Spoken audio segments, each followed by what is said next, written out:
प्राचीन काल में भीमासुर नाम का एक अत्यंत बलशाली और घमंडी असुर रहता था।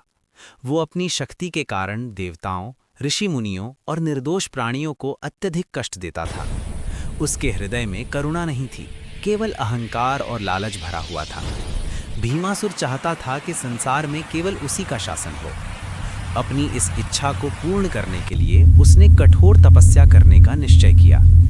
वो घने जंगलों और ऊंचे पर्वतों को पार कर हिमालय पहुंचा, जहां भगवान शंकर प्रसन्न हुए और उसके सामने प्रकट हुए। महादेव को देखकर भीमासुर ने वरदान मांगा कि जिसके सिर पर मैं हाथ रखूं, वो उसी क्षण भस्म हो जाए। भोलेनाथ अपनी सरलता के कारण उसे ये वरदान दे बैठे। वरदान प्राप्त होते ही भीमासुर का अहंकार और बढ़ गया। उसने सोचा कि यदि वो स्वयं भगवान शंकर को ही भस्म कर दे तो उससे बड़ा कोई नहीं रहेगा। जैसे ही उसने शिवजी के सिर पर हाथ रखने का प्रयास किया, महादेव संकट में पड़ गए और वहां से अंतर्धान हो गए। भगवान शंकर ने विष्णु भगवान का स्मरण किया। विष्णु जी ने मोहिनी रूप धारण किया और भीमासुर के सामने प्रकट हुए।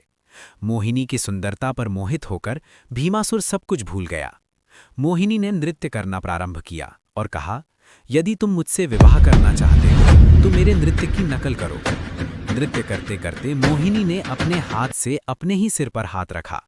अहंकार में डूबा भीमासुर भी वही करने लगा और जैसे ही उसका हाथ उसके सिर पर पड़ा, वो अपने ही वरदान से भस्म हो गया।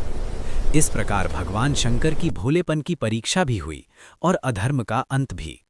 ये कथा हमें सिखाती है कि अहंकार का अंत निश्चित है और ईश्वर की कृपा सदैव धर्म के साथ होती है।